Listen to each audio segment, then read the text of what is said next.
இருக்கும். எடுத்துட்டு நம்ம இப்ப சமைக்க போறோம். இதுதான் கண்டகத்திரி இலை. இது வந்து மருத்துவ குணம் உடையது. இந்த கத்திரியை நம்ம சாப்பிடும் போது நம்ம உடல் ஆரோக்கியமாக இருக்கும்.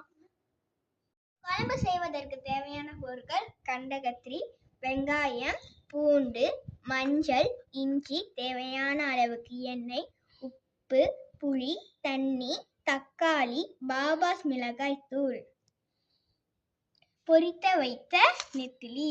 மஞ்சள் ஆட்டும் ஃப்ரெண்ட்ஸ்.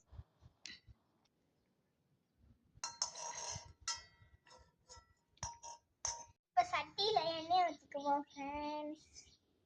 முதல்ல வெங்காயத்தை சேர்த்துக்கணும்.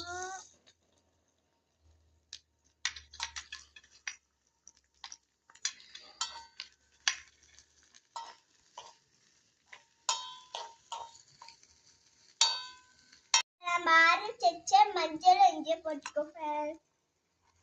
இப்ப பூண்டு சேர்த்துக்கணும் ஃப்ரெண்ட்ஸ். இப்ப நல்லா பொன்னிறமா வறுக்கணும் ஃப்ரெண்ட்ஸ். தக்காளி பழத்தை சேர்க்கணும். உப்பு சேர்த்துக்கணும் ஃப்ரெண்ட்ஸ்.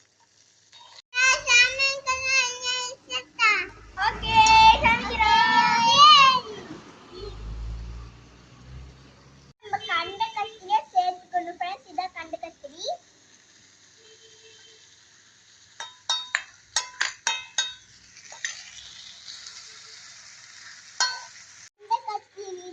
விலகிடுச்சு. இப்ப நம்ம பாபாஸ் மிளகாய் தூளை சேர்த்துப்போம்.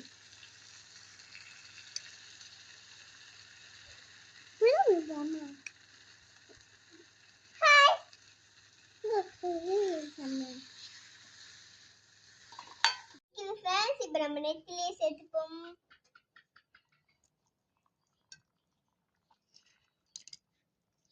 இப்ப புளியை சேர்த்து கறியை இறக்கிக்குவோம் ஃப்ரெண்ட்ஸ்.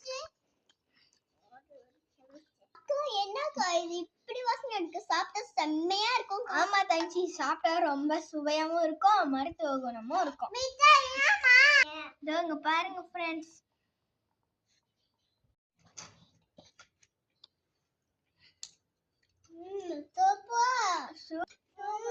சூப்பரா இருக்கு ஃப்ரெண்ட்ஸ். நீங்களே வீட்ல கண்டகத்திரி சாப்பிடுங்க, அருமையா இருக்கும் ஃப்ரெண்ட்ஸ்.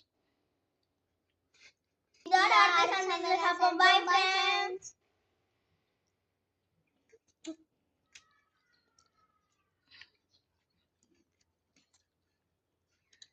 ஹாய் ஃப்ரெண்ட்ஸ், நான் சாப்பிடுறேன். சாப்பிட்டேன் சார்.